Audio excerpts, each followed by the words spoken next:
Good afternoon, my brothers and sisters. Tomorrow, with Palm Sunday, we enter into Holy Week. This is a time, of course, to remember so many of the great mysteries of our faith, from the institution of the Eucharist and the priesthood on Holy Thursday, in a particular way, the passion, death, and resurrection of Jesus. Why is it that we spend so much time focusing on the passion, suffering, and death of Jesus?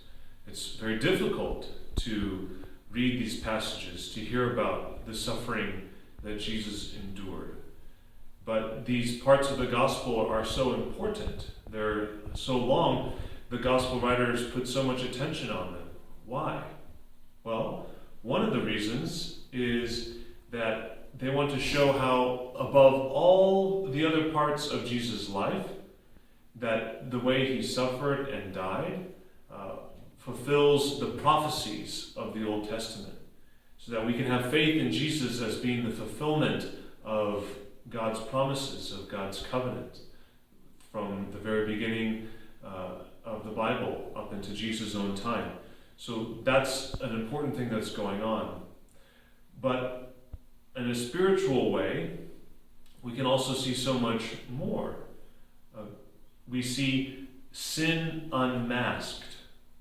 We see the true reality of sin, and we see that by seeing the real consequences of sin as Jesus is scourged and beaten and crucified. That we see that is the depth of sin. And we also see a drama of sin unfolding, many different characters motivated by greed, by a thirst for power, by their pride, motivated by their fear.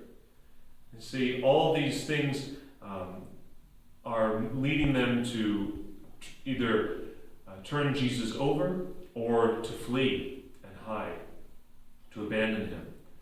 And so when we see that those motivations are in the Passion, we can understand them in our own lives, and we can turn away from them because we can see them for what they really are.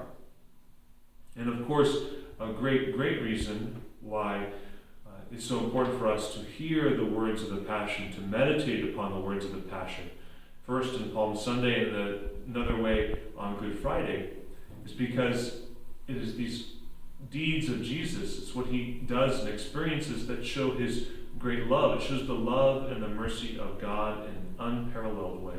How could we possibly doubt the love and the mercy of God when God's own Son has undergone so much for our sakes?